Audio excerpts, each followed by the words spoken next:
I'm Eric Barnes with the Daily Memphian, and welcome to The Sidebar, a weekly show on the community, arts, culture, and more. Today we're talking to Jennifer Chandler, food and dining writer, really, technically, for the Daily Memphian, and Tim Barker, restaurateur and consultant to restaurants around Memphis, about the state of restaurants in Memphis. So stay with us for a conversation with Jennifer and Tim. A special thanks to our sponsor, Treasevant Manor.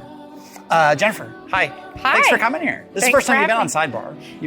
It's my first time to be on your podcast. Yeah. I'm very excited. Yeah. You've been hosting sound bites for us how long? 6 weeks now? It's not 2 months. About that long. I started mid-June. So it's been great. We're really very glad to have you. Thank you. I'm glad to be here. It's been a nice change and exciting coverage and an incredible newsroom team. Yeah. Well, thank you. No, it's great. It's great. And Tim, this is your second time. It is. You came on, months ago when you ruined my life by shutting down Edge Alley against my wishes and the wishes of many, many, many people. Against my wishes, too, I'm going to put in there. Yes, right. Very, very sad. But Edge Alley closed, how long ago is it now? December 10th was our last service. December 10th. But you've been involved with restaurants in Memphis and other cities for many, many years. Oh, yeah. Yeah, many years. And so I wanted people can go back and listen. And the conversation, you were nice to come on, I think, in January and talk about your decision to close. I mean, kind of at your peak, right? I mean, you were doing well. I mean, Jennifer and I, huge fans, many, many people, huge fans. And then since then, and as you've come in the last months, there have been a bunch of restaurant closures, and you've written about them, Jennifer. And there have been a bunch of restaurants that open, right? Some that expand, all that kind of stuff. And so I wanted to talk because it's just been obviously a tremendous amount of interest among Daily Memphian readers about what in the world is going on. Is the sky falling? Is it all about crime? What is it? And so I'll go to you, Jennifer, and you wrote a really good story about this, about kind of why restaurants close and all that stuff. But what is your take? You've been covering Memphis food for a long time. What's your take on what's happening? I think this is one of those times where it's a really hard time to be a restaurant owner right now, not just in Memphis, but across the country. But Memphis has some additional challenges that we've all been facing in the recent months that have kind of, I guess, added a little fuel to the fire of what's going on.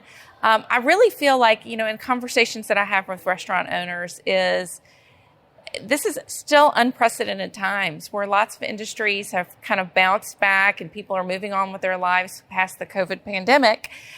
Restaurants are still in the midst of all of that and still reeling from the effects and the after effects of what happened 4 years ago when the whole world shut down. They were one of the industries that were hit hardest as far as being lockdowns and having to really, as the word pivot, I'd never really used that word before, right. Came into play. And they are still the food costs are going up. It changed the whole labor market as far as it goes for the restaurant industry because people are being paid more, which is good. They probably needed to increase pay for restaurant employees, but that has to be translated into menu prices. Yeah. The cost has to come somewhere. And there's still a lot of professional restaurant people that when they went through that shutdown, they went on to other professions. So a lot of the people that had a lot of experience are gone is what I'm hearing. And so there are new people that are coming in, but you're having to train them. It's just kind of like this domino effect. Again, we did a whole podcast about this that you're really nice to do and talk about. But there were many reasons you decided to close Edge Alley when you did. But talk about some of those in the context of what you think other folks in the restaurant industry are facing. I would echo what Jennifer said. Costs are out of control, both product and labor. Not to mention taxes, state, local, and federal tax. Everything is high. The cost of doing business had gotten to such a point where I had to decide whether to limit our scope of services or change the products that we were using or even change the service model. It just became unsustainable to continue doing things the way that we'd been doing them and achieving that level of service and success. And it really is striking to me that, I mean, you hung on as a patron, right? I'm not a food writer, but I go to a lot of restaurants. Like I'm a walking focus group of restaurants because I go to so many restaurants, right? you had retained a ton of your staff, at least in the front. I don't know in the back, but you had really, even through COVID, really consistent people who'd been there, and clearly you were treating them well, or well enough that they stayed. Your food was just consistent and really good, and it was not terribly expensive to go to Edge Alley and have brunch or have lunch. I guess maybe it needed to be more expensive, right? Yeah, that was part of it. I could, raising the cost, raising my menu cost, would have been. We skipped a couple of cycles where I should have increased pricing and chose not to, at the expense of my profit margin. Yeah. Even at the prices that we were charging, which I don't think were unreasonable, you start to see, patterns change, in your customers. Like people who were twice a week started coming once a week or once every 10 days. And it was really, that's more of a lunch issue. Brunch was always packed and stable, but you do start to see that change. And then you start worrying about whether you're pricing yourself out of people's daily lives. And it is, again, it's just as a patron of, is that the right word? Just somebody who goes to a lot of restaurants, places I've gone to for a long time, and you suddenly go, oh, that's a lot more expensive than it used to be. Mm-hmm. Like that's suddenly 30% more or 40% more than it used to be. And I don't begrudge anyone that, but it does make you pause and say, well, maybe I'm not going to go to that place every week. I might go there every other week. Absolutely. And I'm going to go somewhere else, or I'm going to eat in or whatever, and not go. I agree. I had to chime in on that. I do, and I'm hearing that from different restaurateurs that I'm talking to. Is inflation is an issue that people are really having to look at how they're spending their dollars, because not only are restaurant prices more expensive, across the board things are more expensive. Yeah. Whether even you're cooking for yourself or going to the grocery store or just anything you might do for fun is costing more, and as well as things you need for your house are costing more. So people are having to really think about where they're spending their dollar. And as you mentioned, people who used to be able to go twice a week out to lunch are now having to make the decision and say, "Oh, I'm only going once a week," and that's a really hard thing for a restaurant that is already running on such slim margins, and they really do depend on their regular customers to come out and dine. That's how they sustain themselves. New customers are great, but I would almost say that's almost like the butter on or the icing on the top to when you have a new customer come in. But your regular customers, wouldn't you say, Tim, are the people that kind of keep you afloat? Absolutely, and you get to so when you start to see that sort of diminishing return on how often the guest comes to the restaurant. I mean, whether we like it or not, we live in a country where tips are expected or part of the society. It's just a norm. If you get to a point where the servers can't make as much money as they need to make, then they look elsewhere. Yeah. And then you're left with servers who maybe haven't been with you for 5 years and don't know everything and aren't as on top of it. And then you have to train new people, and then that costs money. And so then you just end up in this cycle of... And one of the weird things that happen, and this is obvious probably to you or both of you, but you get to these points where I'm paying 30% more for this food that's pretty expensive, and the server's not great. Right. And I'm not a person who's ever gets angry at. My dad was a person who would always get really short with servers. It was one of the horrors of my life. So I'm going to tip really well no matter what, and I'm going to be patient no matter what. But I'm sure for some people, it's never okay to be rude to a server, but you're kind of like, wow, I'm paying a lot more for this. And it's kind of bumbling. 30% extra for the meal, and then another 18% on top of that for gratuity, which is perfectly normal and acceptable.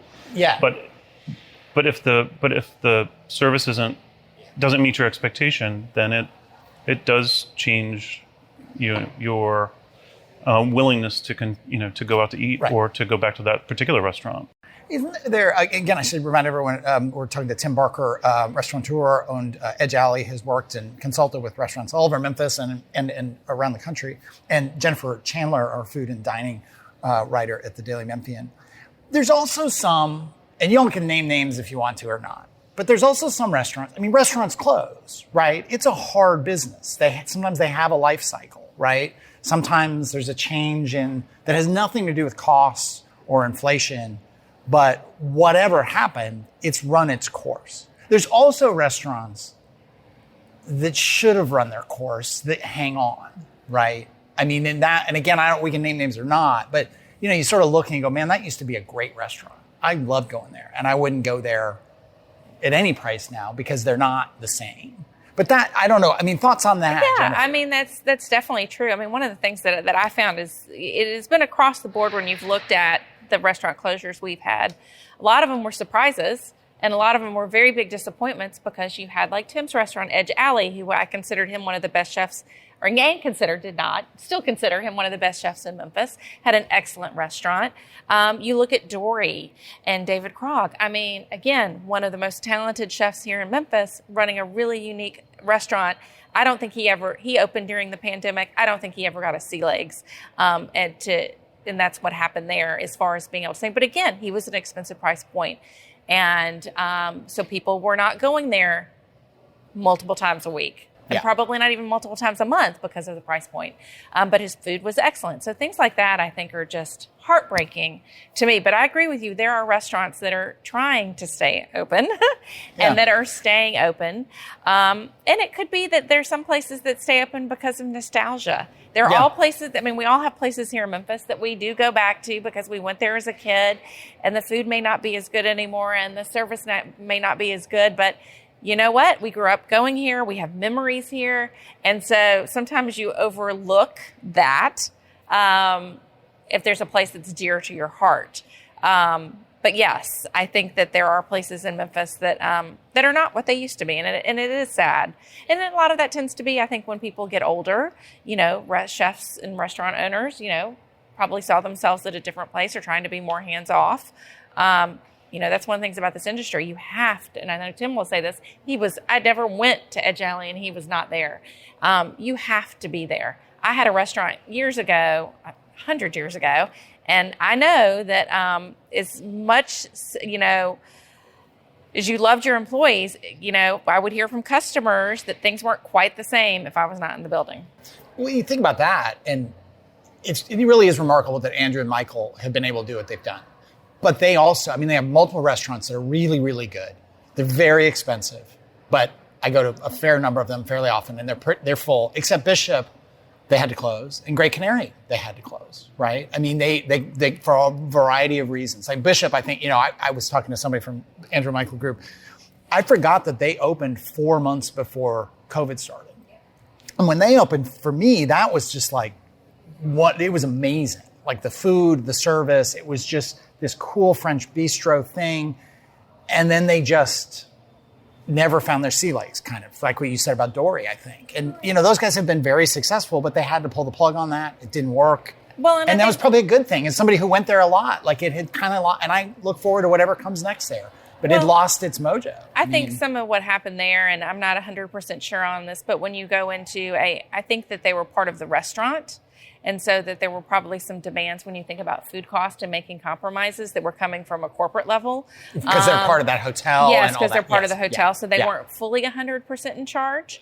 I'm guessing. I've never had that confirmed, but I would assume that's probably what happened there. I know that when Great Canary, again, that was another great restaurant that we lost. That had something to do with the fact that, Dominic was wanting to go with a different direction with that space. They felt that they were doing so many events that they felt that they could use it as an event space. So that kind of became a landlord issue. So some of these you can kind of look at and see what the reason that they close. And I think sometimes for me, if you fall in love with a place and you start to love things about the place, and then the restaurant owner starts messing with it too much, it loses what I consider its soul. It goes back to when you were talking about not wanting to compromise. Because one of the things that, Tim, you did was really cool is that you made everything from scratch.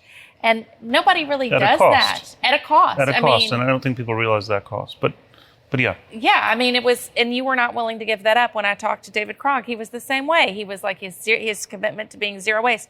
He goes, if I can't run my restaurant the way I want to run my restaurant, I am not going to run my restaurant. And again, that's huge losses those two restaurants being closed to Memphis in our restaurant scene. Also, just to speak to Bishop and pivoting, I think that another thing people don't realize is, we all complain about, everybody sees that costs have gone up. But what people don't realize is what that does to a menu, right? So when Bishop opened, they had a raw bar and they had, these 10 fish, all these new things. They had caviar service. They had champagne. It was a beautiful restaurant. They did a great job.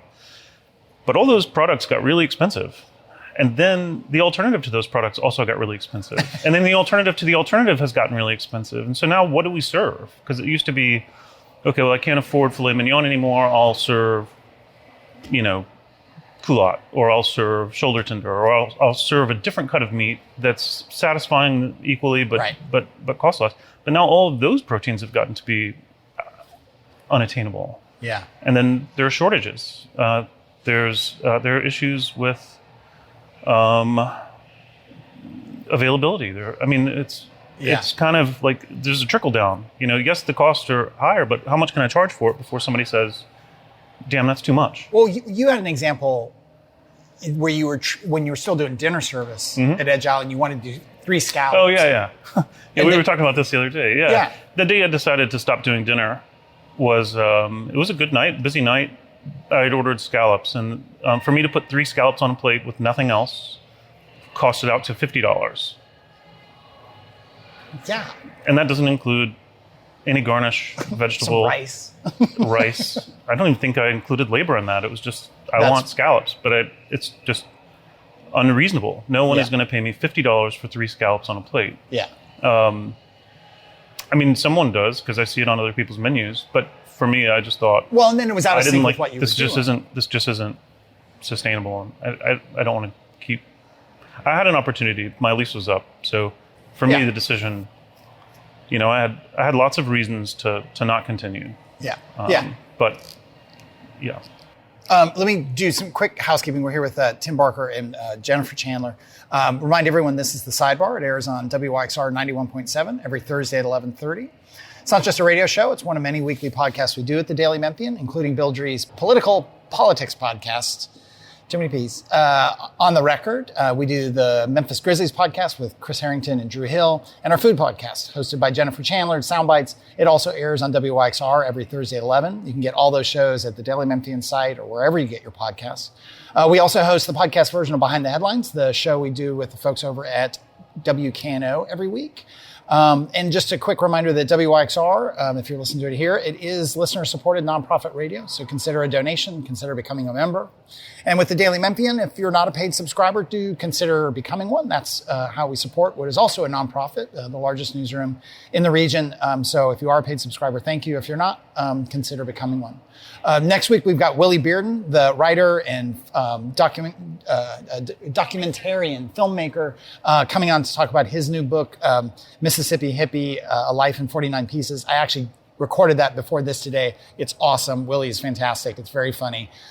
We also recently had Toby Sells from The Flyer on. He also wrote a crazy new book that he is out selling, and we talked about that book and other things going on with Toby. And we had Rose Smith, who's the director of assistant curator of photography at the Brooks on. That was a really great, interesting conversation. Behind the Headlines, recently Brent Taylor and Josh Spickler talking about criminal justice, public safety. We had the new president of Christian Brothers University, I guess technically the interim president, and the head of the board as CBU climbs out of the hole they've gotten themselves into. And coming up soon, I think this week on Behind the Headlines or next week, Frederick Agee, who's the district attorney in Haywood, Gibson, I think Crockett counties, talking about all kinds of things from a point of view of a district attorney. He's a really interesting guy. It's going to be a great conversation. He has lots of thoughts about Steve Mulroy and the fire that he's been under in Shelby County. So that's Frederick Agee coming up soon on Behind the Headlines. But we've got about 8 minutes left here with Jennifer Chandler and Tim Barker. Some places, meanwhile, it's not all doom and gloom. Like Echo, I go to Echo a lot. It's Leslie and my girlfriend and I, we go there at least once a week. It's always packed, virtually always packed for dinner. I think they only do dinner. And they're expanding, right? They're taking over the old Diane space. Somebody's going to come into the old Bishop space. There's a group going into your space, Tim. That's right. The folks at a Little Rock. So, Is it just there's always someone who has a dream? I mean, it's not always a bad business. It's just a cycle to some degree. Yes? No? Yes. I don't think it's all doom and gloom. I think that, like I said in our previous podcast, I think that to some extent, my concept maybe ran its course. That's perfectly natural. I just was able to choose to not be open anymore. I think that what the guys are coming in to, just speaking about my space, what the guys are doing in my space, I think makes a lot more sense for the neighborhood as the neighborhood's developed. We didn't know what the neighborhood was going to look like when I opened because there was not much there. I think that their concept makes a lot more sense for that neighborhood than mine did. Which, tell again, just the name and the concept. Craig Brewer walking by while we're doing our podcast. This was what happened. Trailer dropped today Which trailer? for Fight Night. Oh, cool. Okay. It's on YouTube. Check it out. It's cool. Very cool. All right. A little cameo. Little cameo. Yeah, right. We leave that in. Now we leave that in. That's Craig Brewer. We're sitting here in Crosstown because our studio got flooded. If those who lost track of this, so we're on the 10th floor, and a long time ago, 6 months ago. Anyway, keep going. So the people coming into your old space. Yeah. So Flyway Brewing Company out of Little Rock purchased High Cotton Brewing, and they're expanding into what was Edge Alley. The two spaces are connected with a very large opening in the middle, so they'll have one large brew pub concept. Yeah. And that, do we know when they're opening? I mean, you might. They're looking at mid-August. Mid-August. Oh wow. Right So hopefully in the next couple weeks. And they have a little bit of a local connection. They have partnered with Scott Tashy, who owns City Silo, is part of that group, so that brought them there. And the City Silo's example, they're moving to a bigger space. Yes, over by they Clark are. Tower. I mean, and I go there for lunch because part of our office is out at Clark Tower right now, and they're packed all the time. Yeah. I had an interesting conversation with Danny Sumrall, who had Half Shell, who's been for half a century. He'd probably hate me for saying that because it sounds really long, but he's been in the restaurant business for that long. And when I was interviewing him about selling his business a couple of weeks ago, he had said that he thinks that being a restaurateur is the best profession in the world, and the rest industry for him. Tim's I know making Tim's a face. making a Tim's face making over a face here right now. Hard to describe. So for some people, it's not all doom and gloom. But one of the things, as he said, is very important is to find a concept that works for you, that that the customer feel adds value to their life. And that can be an interesting way to look at it. I felt Edge Alley added value to my life, so I would agree with almost everything you said. but that was interesting. It was kind of like it's like a Harry Potter thing where the life you and I got from Tim's restaurant, it was coming from Tim. Tim was transferring some of his soul to us every single day, which I appreciated. Exactly. I was better for it. But it's interesting about looking when you talk about concepts is that, Kokoza is expanding, and that is a concept that is from the Majestic Grill owners, Denny and Patrick Riley. They developed that concept during the pandemic when they said they didn't want to open the Majestic, and when they couldn't open it in all their majesticness was a quote that I was given. And they came up with a quicker service, more family friendly, more casual concept. And that's the direction they're going with as they're expanding their footprint and their business when they open their second location in East Memphis later this year. So I think that some people are really shifting gears. I think we're still going to have some great food, but I'm a little fearful of what's going to happen to our high-end restaurants because of the price points. And because of the service requirements that I think we're about to see a trend of people becoming more casual, fast service. Yeah. I think that's going to be kind of a move that a lot of people are going to be going in that direction right now. Yeah.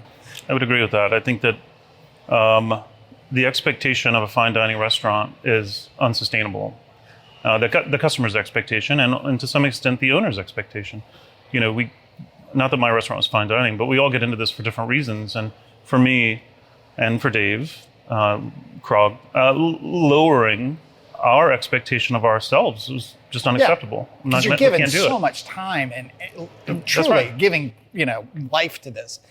I think it probably shakes out that they're a handful, right? That they're high-end, expensive dining that will make it, and they're. I mean, you've said to me Tim, like, and we won't name names, but just some restaurants maybe shouldn't have opened, you know, and they just shouldn't have. Absolutely. And it is good people meant well. Yes. Whatever. It just. Or they got into the business for the wrong reason, or they didn't have the passion beforehand. And sometimes those businesses need to close so someone else can come in and do something great. The other thing, I mean, I travel a ton, and I'm the walking, one person focus group. I was in Nashville last week, in downtown, and a bunch of really cool restaurants that were opened, right in downtown, up from Broadway, really kind of fine dining. You would think sort of the Andy Michael kind of space or whatever. I was there on a Thursday night. Streets are packed. There were no one in these restaurants. No one. I went into one. I was one of 3 tables. I was sitting at the bar. There were 2 tables. Another one, the same thing. Another one that I used to go to is closed. And I think, as I thought about it, the clientele, the people downtown Nashville now, they're really not there for fine dining. They're there for karaoke and, Pink cowboy hats. Yeah. I mean, there's other parts of Nashville where I'm sure the restaurants are doing well. But I say that Portland is going through it. I have family and friends in Portland and Seattle. Their downtowns, and not just their downtowns, but they were shutting down before COVID, the restaurants in downtown Portland, because it had gotten so expensive to do business in Portland. And so there was this shakeup happening, and now it's just gotten worse through COVID and kind of the aftermath of that. So I don't know that there are stats, but again, my anecdotal experience in New York as well, where my daughter is, and yeah, there are a million great restaurants in New York. I'm not saying there aren't, but there are a lot that closed. There's just this shakeout, back to the original things that you talked about, Jennifer, that these are not unique to Memphis. And people can talk about crime in Memphis, but downtowns across the country, take New York out of it, which seems really normal again, downtown patterns of how people work and live have changed dramatically. So whether it's crime and there's just not enough traffic, foot traffic and people in some downtown spaces, that hurts too. So. And I wish I could remember the stat, is the story I did when all these restaurant closures happened in June. I went to the NRA, the National Restaurant Association, and one of the things that they talked about was happening in their forecast for the year, state of the restaurants but basically what it boiled down to is they said that competition is harder than ever right now. And for people competing for everyone's dollar, because there are not as many dollars right now. We're out of time. Thank you both. Thanks very much for doing this. I asked you last time you were on, but I've already forgotten. First concert you ever went to? Tim McGraw. Tim McGraw? Yeah. Where was that? Martin, Tennessee. Martin, Tennessee? Yep. And Jennifer, first concert you ever went to? I if I could sing, I would sing Sean Cassidy at the Mid-South Coliseum. Do-do run? I can't even say it. Sean Cassidy, that is a first. That's fantastic. I think Tim McGraw's a first, except you probably said it last time. I said it last time, yeah. Tim McGraw. It's Yep, I was 14. Tim Barker and Jennifer Chandler, thank you both for being here. Appreciate it. Obviously, you can follow Jennifer on the Daily Memphian, writing about all these kinds of things, good, bad, and just the changes. And also, you can listen to her on Soundbites, which follows the sidebar every week, Thursday on WYXR. You get everything as a podcast, wherever you get your podcasts, iTunes, Spotify, YouTube. You can go to dailymemphian.com. All of our audio is there. Thanks very much, and we'll see you next week.